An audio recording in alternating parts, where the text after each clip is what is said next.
po ang ang hangin, oh.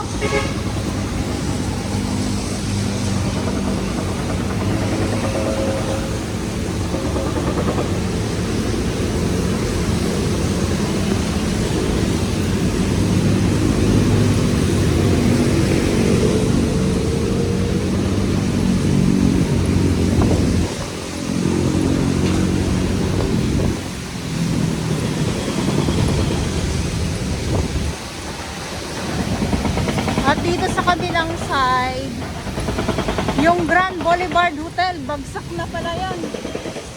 Grabe. At napakalakas ang hangin. Kita nyo naman yung mga puno.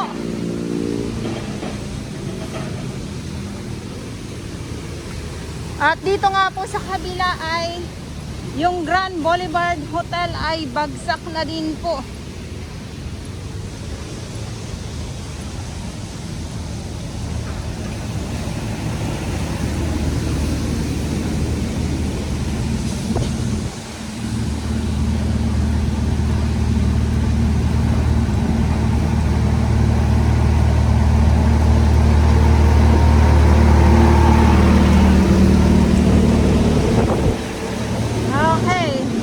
So dahil ay biglang lumakas ang hangin, so ang karagatan ay namumuti bigla sa alon. At ito naman yung mga bahod na to ay dun sa kabilang side, sa may malapit mismo sa may Dolomite, ay inaayusan din po ito.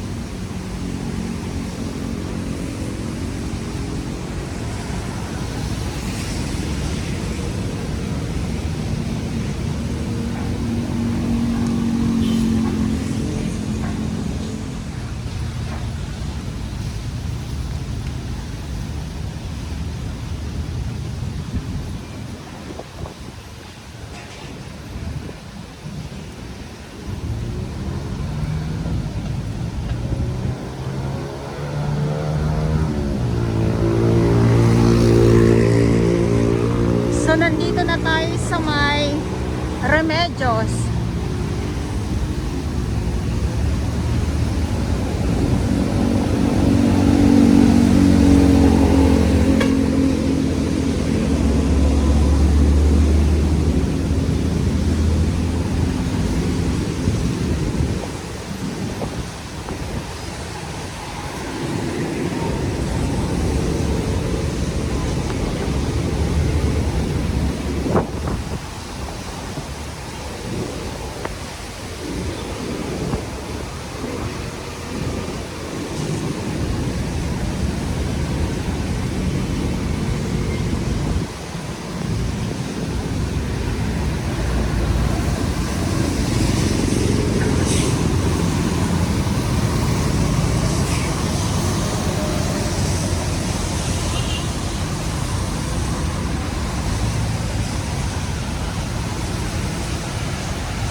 Nandyan ang aristocrat. At eto nga po, nandito na tayo sa may Remedios.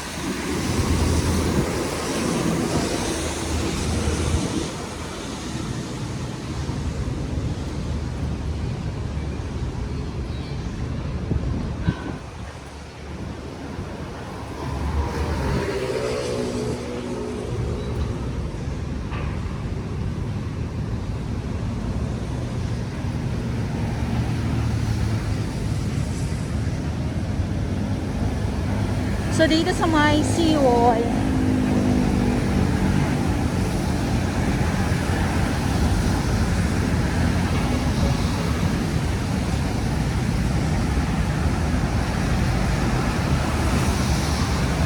sa kabila hindi tayo makapasok. Gawa nga po ng sarado. So dito naman yung mga kalat po dito sa may baba ay wala dito mismo na kung saan ay naglalakad ako ay hindi tambak ang kalat. Hindi katulad noon na pag bumagyo, ang mga basura po ay dito talaga sa kalsada nakakarating. Ngayon hanggang doon na lang po sa baba or sa may buhangin. So ang mahirap lang kasi katulad ngayon na sobrang daming kalat nga po, ay makikipagbuno na naman po ang ating mga warrior sa kabatuhan dito mismo sa may yung walang buhangin.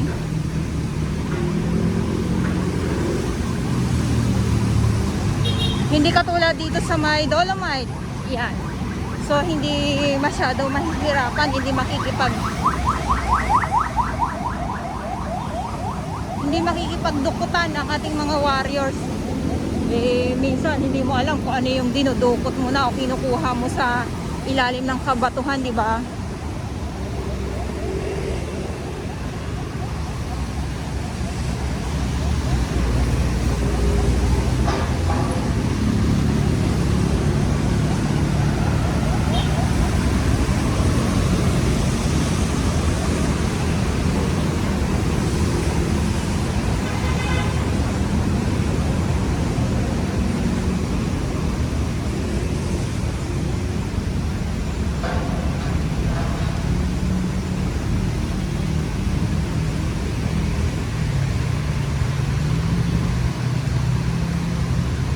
So nandito na tayo mismo sa may buhangin.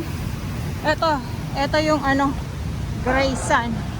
Yung karugtong ng 500 meters ng Dolomite Beach po.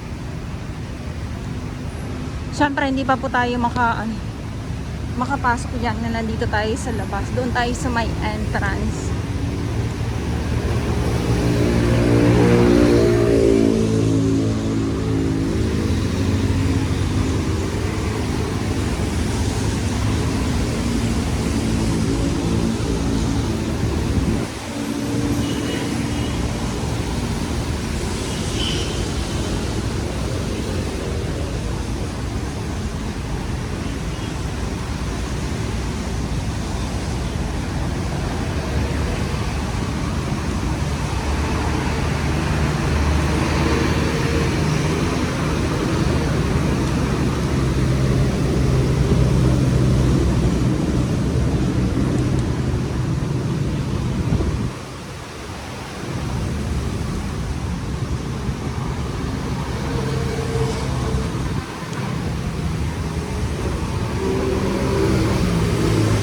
So yung ating PDO Manila, yung Park Development Office, ayan. So sila naman po yung mga nangangalaga ng mga halaman. Ayan, nandyan sila. So dito na tayo sa 500 meters ng Dolomite Beach at